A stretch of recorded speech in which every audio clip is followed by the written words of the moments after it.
এই রসে ভক্ত হচ্ছে রাধারানী, তাই ওনাকে এইখানে স্থান দিলেন, পালঙ্কেও শুতে দিলেন না।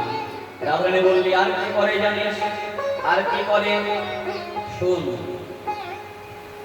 কি বা চরণের রেণু আপনি মা হয়ে জুড়ানো জোড়ানো বলে ওরে শ্যামলা রে,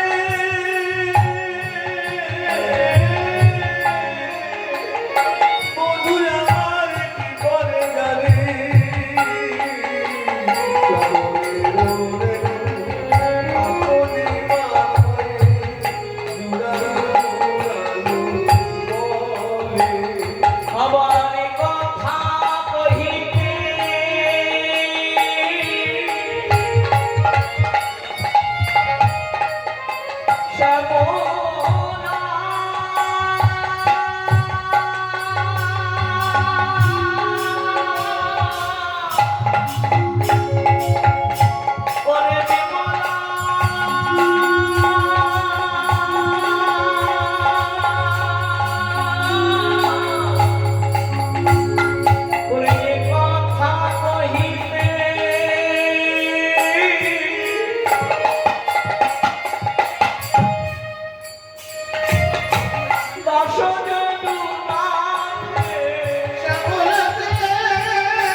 আমার বন্ধু আমার স্বামী, সে আমার সর্বাঙ্গ স্পর্শ করতে পারে, অধিকার আছে, সে আমার সর্বাঙ্গ স্পর্শ করতে পারে।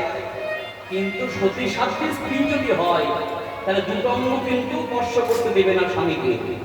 সেই দুটি অঙ্গ কি জানিস? আমার দুটি চরণ। আমি যতই আমার চরণটা আগলে রাখি, লুকিয়ে রাখি, আমার বধূ জোর করে চরণ দুটি পক্ষে ধরো।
যোগীরা তাকে যোগে পাই না, যাকে ধ্যানে পাই না, যারে চরণে লাগি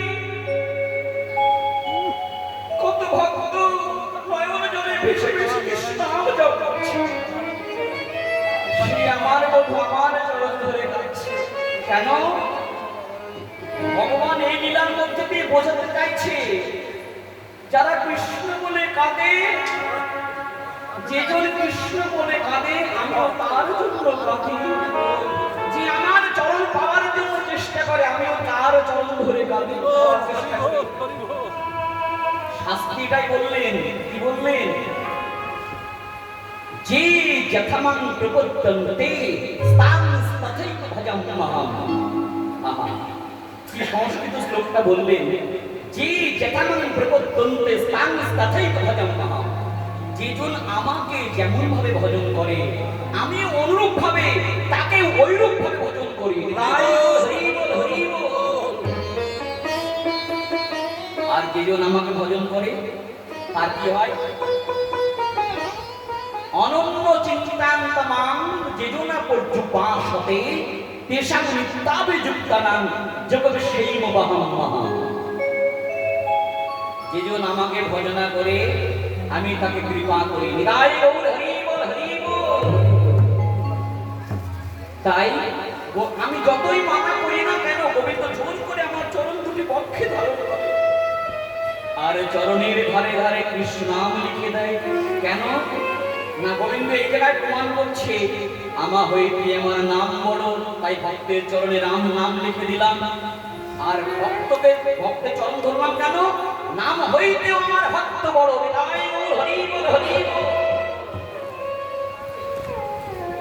যদি আমি গোবিন্দের ভালোবাসার কথা বলতে থাকি সারা জনম বললেও শেষ হবে না আমার বধুর কথা। কিন্তু এখন তো স্নানে যাওয়ার সময় হয়ে গেছে, তাই তো বলছি, তাই বিলম্ব না করে আমরা এবার স্নানে যাই। চলে গেল শ্যামলা বিমলা, এরা স্বতন্ত্র সখী ছিল। এইবারে ললিতা বিশাখ আসছে, একসাথে গেল আর একটা সখী আসছে, এদের নিয়ে ললিতা বিশাখাকে নিয়ে এবার স্নান করতে চলে গেল। ওগো সকালে সিনানে চলিলা গরি, গণে সামনে আনন্দে ভরি, কেহ তো বসন ভূষণ মিলা, রায়ের বেরিয়া সবে চলিলা, সুমন্ত দয়নি হলদ লইয়া, কোন সখী আগে চলিল খাইয়া, দূর হত হেরি নাগরাজ করিতে আইল দূর সমাজ। রাধারানী যখন স্নান করতে যমুনা আর মিলে গেছে, গোবিন্দ মনে মনে ভাবছে আজ প্রভাত কালে যদি রাধারানীর বদন দর্শন হয় তাহলে আমারও দিনটা ভালো যাবে। আমরা কথায় কথায় গুড মর্নিং বলি, সুপ্রভাত। সুপ্রভাত কখন হবে? যখন সকালে উঠে সাধুগুরু ভক্তের সঙ্গ হবে। সুপ্রভাত কখন হবে? যখন তুমি সকালে উঠে কোনো কথা বলার আগে গোবিন্দের নাম বলবে। তাই হরি বল। সুপ্রভাত কখন হবে? যখন ঘুম থেকে উঠে প্রথম চোখ খুলে কোনো ছবি না দেখে যখন গোবিন্দকে দেখবে। তাই হরি বল, হরি বল, তখন সুপ্রভাত হবে। তাই আমিও আজকে সকালবেলায় রাধারানীর বদন দেখে দিনটা সুপ্রভাত করব। তাই চিন্তা মনে মনে ভাবলেন, আমি যদি ওই রাধারানীরা চান করবে, সখীগণ চান করবে, আমি সামনে গিয়ে দাঁড়া থাকলে পাঁচটা লোক খারাপ কথা বলবে, স্নান করা দেখাতে খারাপ। কিন্তু আমি তো গোয়ালার ছেলে, আমি ঘোষের ছেলে, আমি যদি গাভীর দুগ্ধ করার নাম করে যাই তাহলে কেউ কিছু বলবে না। এই আমি গাভী দহন করতে যাব, করতে গিয়ে রাধারানীকে দর্শন করব। তাই গাভী দহন করতে কি লাগে? যে গাভী দুগ্ধ দিতে চায় না তাকে বাঁধতে গেলে একটা দড়ি লাগে, আর দুগ্ধ নেওয়ার জন্য একটা ভাণ্ড লাগবে। তাই গোবিন্দ সেগুলো নিয়ে চলেছে। হাতে নিল ছাদন দড়ি, কাছে নিল ভাণ্ড, হাতে নিল ছাদন দড়ি, কাছে নিল ভাণ্ড, হাতে নিল ছাদন দড়ি, কাছে নিল ভাণ্ড। এবার নিকটেতে ছেড়ে দিল একটি শর্ত, নিকটেতে ছেড়ে দিল হাতে নিল ছাদন দড়ি, হাতে নিল ভাণ্ড,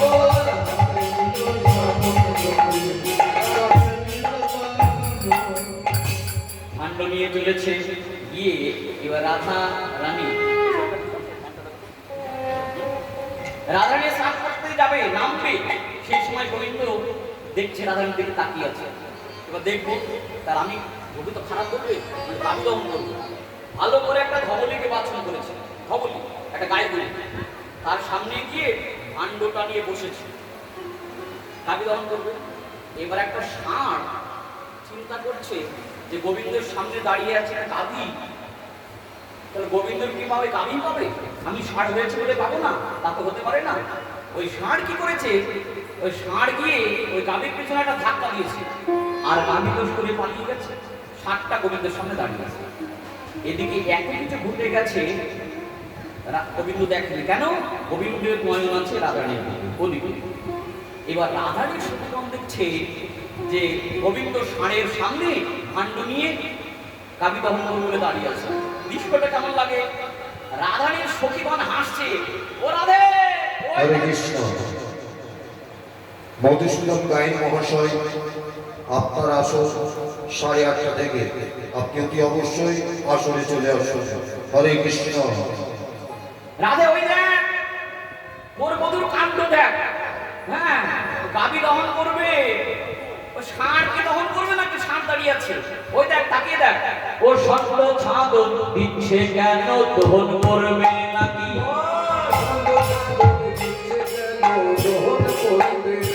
ওগো শুনি নাই কোনো দিন, দেখি নাই দেখি,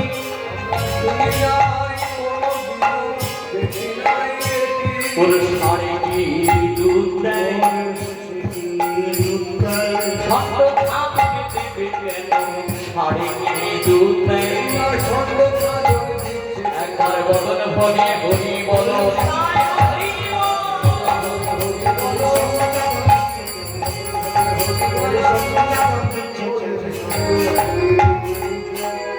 ললিতা কৃষ্ণ হাসাহাসি করছে।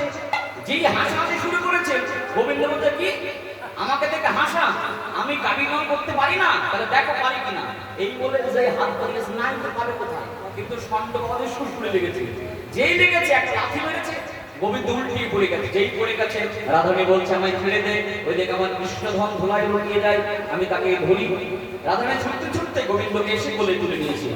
কোলে তুলে নিয়ে বলে, ষাটে বধূ লেগেছে নাকি, ষাটে বধূ লেগেছে নাকি, এই তো আমি এসে গেছি, ষাটে বধূ লেগেছে নাকি। একবার বদনে ভরে হরি বলো,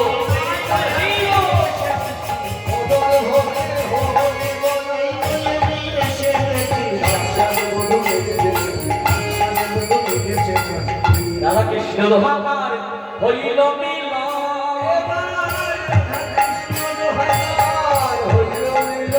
এবার প্রেমানন্দে হরি বলো যত ভক্ত হরিব, প্রেমানন্দে হরি বলো যত ভক্ত। রাধে রাধে গোবিন্দ বল জয়, রাধে রাধে রাধে। শ্রীমতী রাধারানী স্নান করে ঘরে ফিরলেন, গোবিন্দ গোপাল রূপে মায়ের ঘরে ফিরলেন। মায়ের মুখ থেকে এখন গোপাল বসে যাবে। নিতাই বল হরি বল, হরি বল। শ্রীমতী রাধারানী কি